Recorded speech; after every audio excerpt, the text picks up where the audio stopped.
بسم اللہ الرحمن الرحیم. اپنے کرکٹرز کو بھی یہاں ویلکم کرتا ہوں اور بینکرز کو خاص طور پہ. اور آج اسٹیٹ بینک گورنر آپ کو خاص میں خراج تحسین پیش کرتا ہوں، کیونکہ یہ میں بڑی دیر سے کوشش کر رہا تھا کہ کسی طرح ہم اپنے اوورسیز پاکستانیز کو ٹیپ کریں. میری یہ اب سے نہیں، میں کوئی 20 سال سے کہہ رہا ہوں کہ ہمارا جو سب سے بڑا ایسٹ ہے وہ اوورسیز پاکستانی ہے. اور میرا انٹریکشن کرکٹ کی وجہ سے شروع سے تھا اوورسیز پاکستانی سے، لیکن پھر شوکت خانم کی جب میں نے فنڈ ریزنگ شروع کی تو سب سے زیادہ مجھے رسپانس اوورسیز پاکستانیز کا ملا. تو تب مجھے اندازہ ہوا کہ یہ ایک ہمارا بہت بڑا پوٹینشیل باہر بیٹھا ہے. جب سے ہم گورنمنٹ میں آئے ہیں سب سے بڑا پرابلم کرنٹ اکاؤنٹ ڈیفیسٹ، کہ ہمارے پاس جو ڈالرز ملک کے اندر آ رہے ہیں وہ کم تھے اور جو ڈالرز پاکستان سے باہر جا رہے تھے وہ بہت زیادہ تھے. تو بہت بڑا خسارہ تھا، ریکارڈ ڈیفیسٹ تھا کرنٹ اکاؤنٹ کا. 20 ارب ڈالر جو پاکستان کی تاریخ میں کسی بھی گورنمنٹ کو اس طرح کا ڈیفیسٹ نہیں ملا. تو اس کا جو بھی بینکرز سمجھتے ہیں اور جو ہمارے اکانومسٹ اور فائنانس منسٹر سب کو پتہ ہے کہ اس کا سب سے بڑا جو امپیکٹ ہوتا ہے وہ کرنسی کے اوپر ہوتا ہے. اور جب کرنسی ڈی ویلیو ہوتی ہے تو جو سب سے بڑا امپیکٹ ہوتا ہے وہ اس ملک کے غریب عوام کے اوپر ہوتا ہے، کیونکہ ہر چیز مہنگی ہو جاتی ہے. تو روپیہ جب گرا تقریباً 107 روپے ڈالر پہ، آج 160 روپے ڈالر پہ گیا، تو جو بھی چیزیں پاکستان سے باہر سے امپورٹ ہوتی تھی، مینلی تیل، جب تیل مہنگا ہوا تو سب چیز مہنگی ہو گئی. ٹرانسپورٹ، بجلی، سب امپیکٹ ہوتی ہے جب تیل کی قیمت اوپر جاتی ہے. اور اس کے علاوہ جو کہ امپورٹس، جو کھانے پینے کی چیزیں، ایڈیبل آئل جو ہم امپورٹ کرتے ہیں وہ ایک تو مہنگا ہوا ڈالر کے مضبوط ہونے سے، روپے گرنے سے، لیکن پھر ویسے بھی یہ کووڈ کی وجہ سے اس کی قیمت اوپر چلے گی. تو گھی مہنگا، پھر دالیں 70% امپورٹ ہوتی ہے وہ مہنگی. تو جو سارا امپیکٹ جب کرنسی ڈی ویلیو ہوئی تو اس کا عوام کے اوپر پڑا. اور بڑے ہمارے لوگوں کو ایک بڑا مشکل ٹائم سے گزرے ہیں، اور خاص طور پہ جو تنخواہ دار طبقہ ہے. تو اس سے ہم نے شروع سے ایک چیز ریئلائز کی کہ جب تک ہمارے ریزروز بلڈ اپ نہیں ہوتے فورن کرنسی کے، تو ہمارا جب تک روپیہ مضبوط نہیں ہوتا تو انویسٹمنٹ بھی صحیح معنی میں نہیں آتی.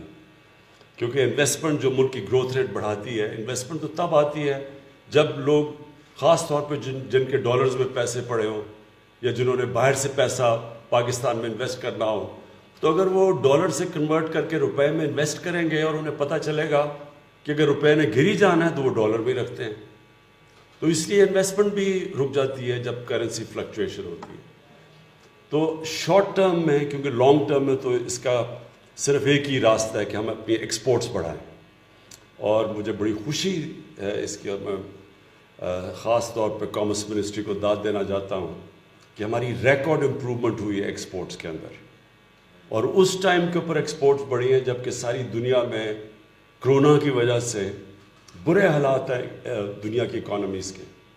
اور ہماری جو ایکسپورٹس بڑھی ہیں یہ برِ صغیر میں جو ہمارے سے آگے تھے، بنگلہ دیش اور ان کی ہندوستان جو ہمارے کمپیٹیٹرز تھے، ان سے زیادہ تیز پاکستان کی ایکسپورٹس بڑھی ہیں. اور خاص طور پہ جو ٹیکسٹائل سیکٹر ہے وہ بوم کر رہا ہے آج. جدھر ایک وقت پہ ٹیکسٹائل ملز بند کر کے اور ریل اسٹیٹ میں لوگ جا رہے تھے، آج نئی ٹیکسٹائل ملز لگ رہی ہیں. آج فیصل آباد، گجرانوالہ، سیالکوٹ میں ٹیکسٹائل فیکٹریوں کے لیے اسکلڈ ورکرز نہیں مل رہے. تو یہ ایک بہت بڑا چینج آیا ہے جس کے اندر ایک کانشیسلی گورنمنٹ نے کوشش کی اپنی ایکسپورٹس بڑھانے کی، روپے کو سٹیبل رکھنے کی.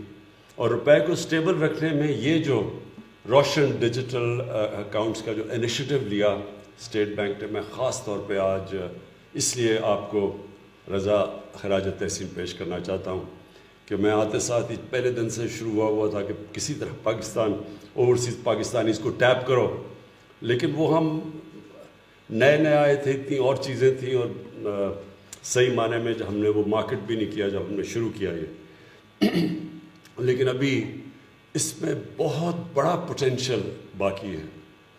اور رضا آپ کو یہ جو بھی ہمارے اوورسیز پاکستانیز نے اپنی بڑی، سب نے چھوٹی چھوٹی باتیں کی، لیکن ہر نے کوئی نہ کوئی تجویز دی آپ کو، اور یہ آپ کا انٹریکشن بہت ضروری ہے ان کے ساتھ، کیونکہ یہ ہیں جو آپ کے سٹیک ہولڈرز ہیں، اور ان کی جو بھی چھوٹی چھوٹی رکاوٹیں ہوں آپ کے پاس سیل ہونا چاہیے اسٹیٹ بینک پہ، جس کی صرف اس وقت کانسنٹریشن ہونی چاہیے کہ ان کے ہر مسئلہ ان کا حل ہو.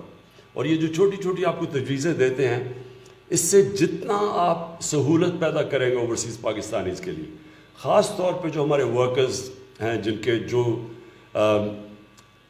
چاہتے ہیں آسانی سے اپنا پیسہ یا پاکستانی بینکس میں ریمٹ کر سکیں اس فیسلٹی کے ذریعے، ان کے لیے جتنی آپ آسانی پیدا کریں گے اتنی تیزی سے یہ ہمارے یہ جو اماؤنٹس بڑھیں گے. تو 88,000 ابھی آپ کے پاس بینک اکاؤنٹس ہوئے ہیں، 88,000، اور غالباً 90 ملکوں میں، 97 ملکوں میں.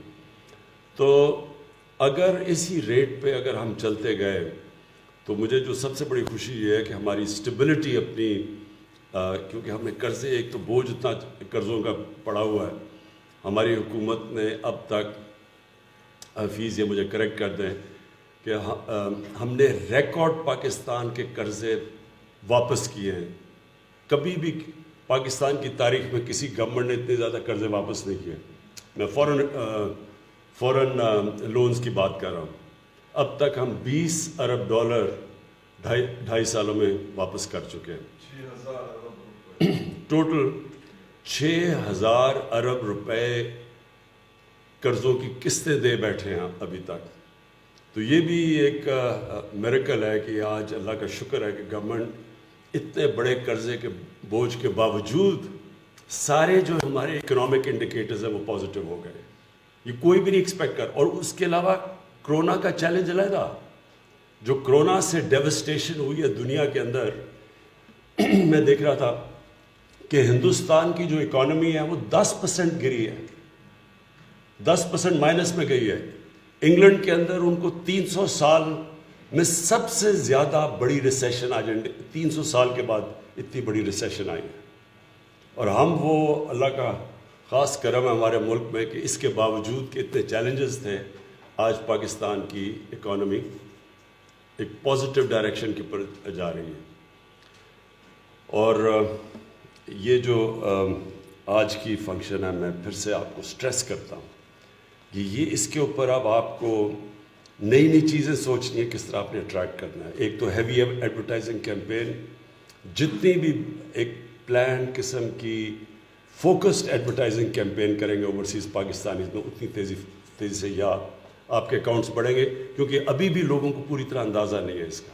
اب یہ میں دیکھ رہا تھا زیادہ تر تو لوگوں نے سوشل میڈیا سے پک کیا، لیکن الیکٹرانک میڈیا سے نہیں پک کیا. تو آپ کو ایک بڑی انوویٹو الیکٹرانک میڈیا کی کیمپین کرنی پڑے گی. اور میں آخر میں اپنے بینکس کو ایک تو اس کے لیے جو ان کی ابھی تک جو ابھی ایوارڈز بھی دیے ہیں بینکس کو، ایک تو ان کو اس کے اوپر خراج تحسین پیش کرتا ہوں، کیونکہ بڑی بات ہے کہ ہمارے بینکس نے جو ہماری اب ویژن ہے اس ملک کی گروتھ ریٹ کے اوپر، اور یہ جو فیوچر ڈائریکشن ہے جس طرف ہم جا رہے ہیں، اس میں بینکس کا بہت بڑا رول ہے. میں یہ بھی دیکھ رہا تھا کہ بینک کے ریکارڈ پروفٹس بھی دیکھ رہا تھا، تو یہ بڑی اچھی چیز ہے. تو اب میں یہ امید لگا رہا ہوں کہ یہ پروفٹس آپ استعمال کریں گے اس اکانومی کو گرو کرنے کے لیے. یہ اکانومی جتنی گرو کرے گی اتنی بینکس کا بھی فائدہ ہے. تو میں اس پہ اس میں ایک ایڈورٹائزنگ کیمپین آپ کو کرنی چاہیے. اور اب تو بڑا آسان ہے، پہلے تو یہ پاسبل نہیں تھا کہ اوورسیز پاکستانیز کے لیے کوئی ایڈورٹائزنگ کیمپین کر سکے. اب تو ساری چینلز کے اوورسیز آؤٹ ریچ ہو چکی ہے، اب تو بہت آسان ہے ان کو ریچ کرنا. تو ایک اچھی ایڈورٹائزنگ کیمپین آپ کو کرنی چاہیے. اور اس کا ایک بہت بڑا سارے ملک کو ہمیں فائدہ ہوگا. جتنی بھی یہ اب اکاؤنٹس بڑھتے رہے 88,000 سے جتنا بھی اوپر جائیں گے ملک کو فائدہ ہے. دوسرا 2 اور انیشیٹوز ہیں جس کے اندر مجھے پاکستان کے بینکس کی بہت ضرورت ہے. نمبر 1 جو ہماری نیاب پاکستان ہاؤسنگ ہے. ہمارا یہاں ابھی تک کوئی کانسیپٹ نہیں ہے مارگیج فائنینسنگ کی, اور اس کی وجہ بھی تھی کیونکہ ہمارا ایک پرابلم تھا فورکلوجر لاز کا, کیونکہ لوگ بینکس کے پاس کوئی طریقہ نہیں تھا کہ اگر کوئی ڈیفالٹ کرتا ہے تو وہ اپنے ریٹریو کیسے کریں گے پیسے. وہ انڈرسٹینڈیبل ہے کیونکہ بینکس نے اپنے شیئر ہولڈرز کو جواب دینا ہوتا ہے. لیکن اب جو سچویشن ہے اس میں میں پھر سے آپ سے اس کی تاکید کروں گا کہ آپ نے پوری طرح اس کے اندر شرکت کرنی ہے, کیونکہ یہ ایک ہی چیز جو پاکستان کی گروتھ ریٹ اٹھا سکتی ہے کہ اگر ہماری یہ جو کنسٹرکشن انڈسٹری اور اسپیشلی افورڈیبل ہاؤسنگ کے اندر ایک دفعہ آپ کی کنٹریبیوشن ہو گئی اور بینکس نے پوری طرح اس کے اندر محنت سے وہی جو ہرڈلز آتے ہیں, ایک چھوٹا آدمی جب بینک میں جاتا ہے تو اس کو جب قرضے کی ضرورت ہوتی ہے تو جتنا اس کے لیے آسانیاں پیدا کرتے رہیں, یہ ایک اتنی بڑا انیشیٹو ہے کہ ساری پاکستانی کی اکانومی کو بھی اٹھا دے گا. اور جو ایک ہر انسان کی خواب ہوتی ہے کہ میرا گھر ہو, اور یہاں کسی کے پاس بڑے چند لوگوں کے پاس ہے کیش دے کے تو گھر خرید سکتے ہیں, تو جو عام آدمی ہے, جو تنخواہ دار ہے, جو مزدور ہے, اس کے لیے بڑا امپورٹنٹ ہے کہ یہ ایک ہاؤسنگ کے اندر اگر بینک صحیح معنی میں اس میں کام کرے. اور میں دیکھ رہا ہوں میزان بینک کی میں دیکھ رہا تھا کنٹریبیوشن آپ کی وہ زیادہ تھی افورڈیبل ہاؤسنگ میں. اور دوسرا اسمال اور میڈیم انڈسٹری. 2 چیزیں ہیں جو کہ پاکستان کی اکانومی کو اور گروتھ ریٹ کو کہاں سے کہاں لے جائیں گے, اور دونوں افیکٹ کرتی ہیں نچلے طبقے کو, جس کے لیے آج تک ہماری گورنمنٹس نے کبھی بھی توجہ نہیں دی. ایلیٹسٹ ایک ایلیٹ کیپچر, ایک چھوٹے سے طبقے کے لیے ساری فیسلٹیز, باقی جو نیچے طبقہ ہے اس کے لیے ڈیوائڈ تھی ساری, کبھی کسی نے کوشش نہیں کی. تو اس لیے میں بینکس کو خاص طور پہ ان 2 ایریاز کے اندر, یہ تو ہے ہی روشن ڈیجیٹل, بٹ اس کے علاوہ بھی ان 2 ایریاز میں اسمال اور میڈیم انڈسٹری اور افورڈیبل ہاؤسنگ میں میں چاہوں گا پوری طرح, کیونکہ ابھی تک بینکس نے اس میں پارٹیسپیٹ نہیں کیا. تو یہ بڑا امپورٹنٹ ٹائم ہے, پاکستان کا ایک کروشل ٹائم ہے ہسٹری میں, کہ اگر ہم جس طرف اب ہم اپنا جو رخ چینج کر لیا ہے, صحیح ڈائریکشن پہ لگ گئے ہیں, تو انشاءاللہ یہ اس ملک کو اس کے پوٹینشیل پہ لے کے جائے گا جو اب تک ہم نہیں پہنچ سکے. بہت بہت شکریہ.